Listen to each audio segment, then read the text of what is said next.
तर नमस्कार मित्रांनो, कोकण हाटेड रेसिपी बाय विशाखा या आपल्या यूट्यूब चॅनलमध्ये तुमचं स्वागत असा। आज मी तुमका रसाळ फणसापासून एक नवीन रेसिपी दाखवतले, ती म्हणजेचा रसाळ फणसाची बर्फी कशी बनवतात ती दाखवतले।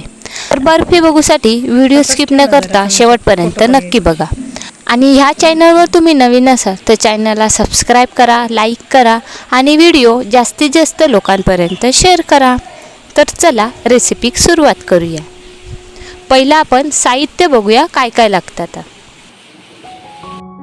होय बघा, मी 2 चमचे दूध पावडर घेतलाय, पाव कप साखर, 2 चमचे तूप, अर्धा कप पांढरा खोबरा, अर्धा कप दूध, 2 कप रसाळ फणसाचं पल्प, वेलची, गुलाबाचे पाकळे। होय मी ड्रायफ्रूट घेतलंय, काजू, बदाम, पिस्ता, तुम्ही तुमच्या आवडीनुसार ड्रायफ्रूट घेऊ शकतास। होय बघा, चुलीत मस्त अशी आग झाल्या। आता मी चुलीवर कढई ठेवून त्याच्यात मी 2 चमचे तूप टाकून घेतोय। तूप चांगला गरम झाला का त्याच्यात आपण 2 कप पल्प काढून घेतलेलं आहे फणसाच्या गऱ्याचं, तो मी ह्याच्यात टाकून घेते। आता हे चांगलं मिक्स करून घेऊया। लक्षात ठेवा, जेव्हा तुम्ही रसाळ फणसाचं पल्प बनवणार तेव्हा त्याच्यात अजिबात पाणी टाकायचं नाही, तसंच मिक्सरला लावून घ्यायचं। होय बघा, मी हे फणसाचं पल्प चांगलं मिक्स करून घेतलंय। आता आपण त्याच्यात दूध टाकून घेऊया, साखर तुम्ही तुमच्या आवडीनुसार कमी जास्त करू शकता।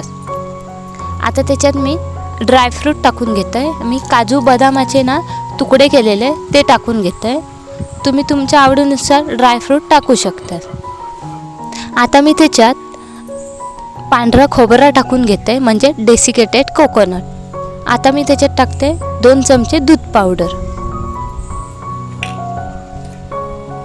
आता ह्या आपण चांगला मिक्स करून घेऊया।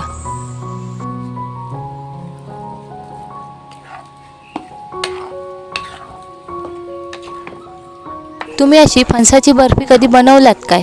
तर बनवलात असाल तर कमेंट करून नक्की सांगा। आणि अशी बर्फी तुम्ही एकदा तरी नक्की करून बघा।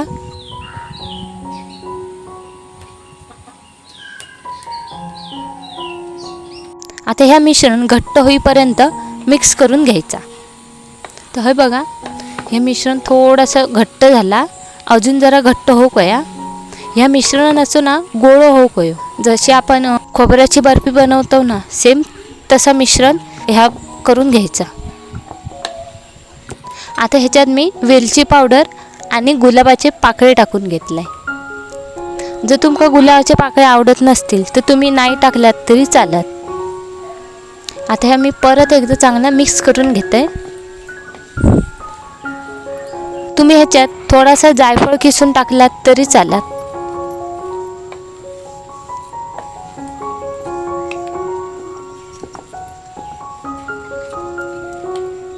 होय बघा, या मिश्रणाचं गोळं झालं हे बघा। आता हे मिश्रण मी एका ताटात काढून घेते। होय बघा, मी एक ताट घेतलंय, त्याच्यात मी पहिला खाली तूप लावून घेते, म्हणजे ही आपली बर्फी ताटात चिटकत नाही, म्हणून आपण ताटात पहिला तूप लावून घ्यायचा। आता हे मिश्रण गरम असताना ताटात ओतून घेऊया। आता हे मिश्रण पूर्ण पसरवून घेऊया।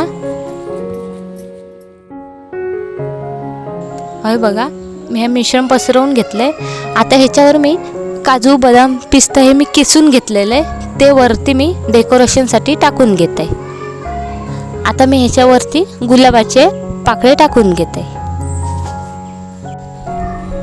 हे ड्रायफ्रूट टाकून झाल्यावर परत एकदा ही बर्फी आपण अशी हाताने दाबून घ्यायची किंवा चमच्याने, कारण मग आपले ड्रायफ्रूट बर्फी चांगले चिटकून राहतात। हे बघा, आता ही बर्फी थंड व्हायच्या आधी गरम असतानाच कापून घ्यायची।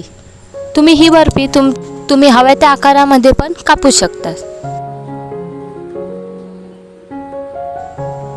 हे बघा, हे बर्फी मी कापून घेतलंय। आता ही मी 1 ते 2 तासासाठी अशी बाहेर थंड होऊसाठी ठेवून देते। तर हे बघा, 1 ते 2 तास झाल्यात ही बर्फी चांगली थंड झाल्या। ही बर्फी दिसकच बघा किती मस्त अशी दिसतं, तोंडात पाणी सुटतं। तर ही बघा तयार असा आपली रसाळ फणसाची बर्फी. ही बर्फी खाऊक पण खूप सुंदर लागतात. तर अशी ही बर्फी तुम्ही एकदा नक्की करून बघा. तर ही बर्फी तुमका कशी वाटली तर कमेंट करून नक्की सांगा. आणि ह्यो व्हिडिओ तुमका आवडलो असत तर व्हिडिओ लाईक करा, शेअर करा, कमेंट करा आणि कोकोनट रेसिपी बाय विशाखा या चॅनलला सबस्क्राईब करू विसरू नका. परत भेटूया एका नवीन रेसिपीमध्ये. बाय.